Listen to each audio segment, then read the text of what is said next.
ভগবানের মুখনিসৃত বাণী শ্রীমদ্ ভগবদ গীতা পাঠ করতে তিনি অত্যন্ত ভালোবাসতেন। তাই সকলে তাকে বলতো গীতা পান্ডা। আজকে আমার বড়ই ভালো লাগছে। আজ আমি আরেকটু গীতা পড়ব, তারপর ভিক্ষায় যাব। মন্মনাভব মদ্ভক্ত মদ্যাজে মাং নমস্কুরু মামে বৈশসি সত্যাম তে প্রতিজনে প্রিয়সি মে সর্বধর্মান পরিত্যাজ্য মামেকং শরণং ব্রজ অহং ত্বং সর্বপাপেভ্যো মোক্ষয়িষ্যামি মা শুচঃ। হ্যাঁ গো, সারাদিন বসে বসে গীতা পড়লেই হবে? আমরা কি না খেয়ে মরবো? ঘরে ছেলে মেয়ে দুটো না খেয়ে আছে, তাড়াতাড়ি ভিক্ষায় যাও। হ্যাঁ হ্যাঁ, যাচ্ছি যাচ্ছি।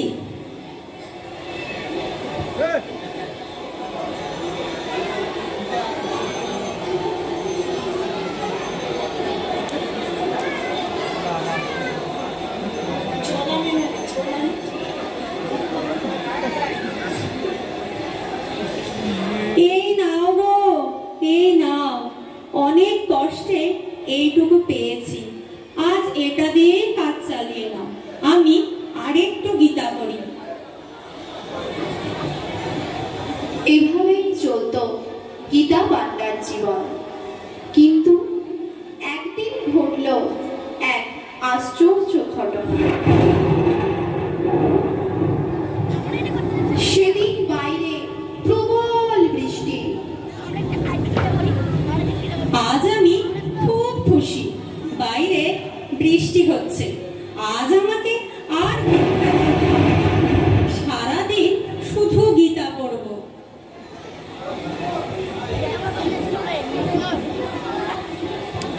কি গো, তুমি আজ এখনো ভিক্ষায় যাওনি? আজ 3 দিন ঘরে কিছু নেই, আজও কি সবাই না খেয়ে থাকবো নাকি? আরে আজ ভিক্ষায় যাব কি করে? দেখছো না বাইরে বৃষ্টি হচ্ছে। আর তাছাড়া গীতায় ভগবান কি বলছেন দেখো। অনন্যশ্চিন্তয়ন্ত মাং যে জনা পর্যুপাসতে তেষাং নিত্যাভিযুক্তানাং যোগক্ষেমং বহাম্যহম। দেখো দেখো ভগবান কি বলছেন। তিনি বলছেন অনন্য চিত্তে আমার চিন্তায় মগ্ন হয়ে যে ব্যক্তি আমার উপাসনা করেন তার অপ্রাপ্ত বস্তু আমি যোগান দিই এবং প্রাপ্ত বস্তুর সংরক্ষণ করি। দেখো ভগবান তার ভক্তের প্রতি কত করুণাময়। দেখি তোমার গীতা। শুধু গীতা পড়লেই ভগবান এসে কি খাইয়ে দিয়ে যাবে? তোমার এই গীতা আমার দরকার নেই। ভগবান সব মিথ্যা কথা বলেছে। এই আমি কেটে দিলুম তোমার গীতা। এখন তাড়াতাড়ি যাও, ভিক্ষা করতে যাও এক্ষুনি।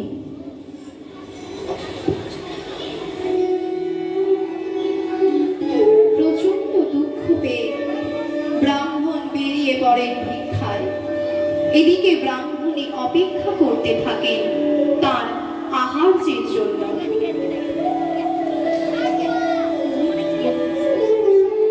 মা, ও মা, বাড়িতে কেউ আছো গো? কারা বাবা তোমরা? কোথা থেকে আসছো? এই তো একটু দূরেই আমাদের বাড়ি। ব্রাহ্মণ আমাদের এই 2 ধামা খাবার দিয়ে বললেন যাও আমার বাড়িতে দিয়ে এসো। তাই তো এরা খুব কষ্ট। আহারে, একটু বসো, তোমরাও একটু খেয়ে যাও। অনেক কষ্ট হয়েছে তোমাদেরও। না না, আমরা কিছু খেতে পারবো না, আমাদের জিভ কেটে গেছে। আমরা কিচ্ছু খেতে পারবো না। সে কি কথা? কি করে হলো? সেটা ব্রাহ্মণ জানে, তাকেই জিজ্ঞাসা করে নিও। আমরা আসি, আমাদের অনেক কাজ।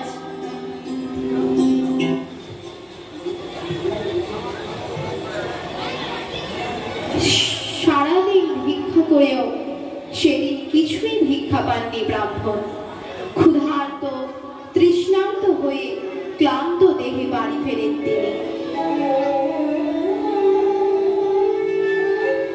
কই গো, কোথায় গেলে? খুব তৃষ্ণা লেগেছে, একটু জল দাও। হ্যাঁ যাচ্ছি, এই নাও জল, বিশ্রাম করো। আমি এক্ষুনি ফলার নিয়ে আসছি, আজ সকলে একসাথে মিলে খাবো। ফলার? ফলার কোথা থেকে এলো? তুমি জানো আজ আমি কোনো ভিক্ষা পাইনি। রসিকতা করলাম বুঝলে, তুমি না পাঠালে কে পাঠালো শুনি?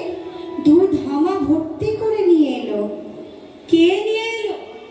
দুটো ছোট ছেলে, একটা কালো আর একটা ফর্সা।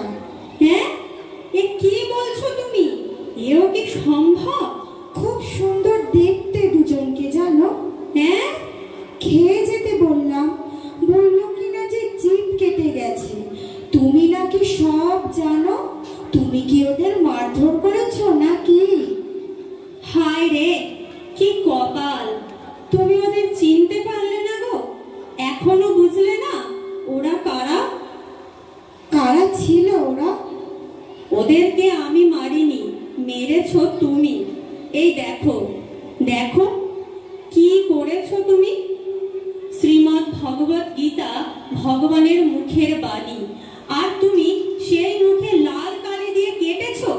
আর দেখো, তার কথা যে মিথ্যা নয় তার প্রমাণ দিতে আজ দুই ভাই জগন্নাথ বলরাম এসেছিলেন আমাদের বাড়িতে আমাদের আহারের জোগান দিতে। হায় হায়, এ কি করলাম আমি? আমি তাদের চিনতে পারলাম না। আমি বড় মূর্খ, বড় অপরাধী, তাই এরকম ঘোর অপরাধ করেছি। হে প্রভু জগন্নাথ, আমায় ক্ষমা করো প্রভু, আমায় ক্ষমা করো। অনন্যশ্চিন্তায়ন্ত মাং যে জনা পর্যুপাসতে তেষাং নিত্যাভিযুক্তানাং যোগক্ষেমং বহাম্যহং। হে প্রভু, এই অধমকে পরিত্যাগ করো না প্রভু, কৃপা করে তোমার চরণে স্থান দাও। শ্রীমদ্ ভগবদ গীতা ভগবানের আইন। তিনি অচ্যুত, তাই তিনি জগৎ প্রমাণ করে দিয়ে গেলেন তার কথা কখনো মিথ্যা হতে পারে না। শ্রীমদ্ ভগবদ গীতা চিরন্তন সত্য।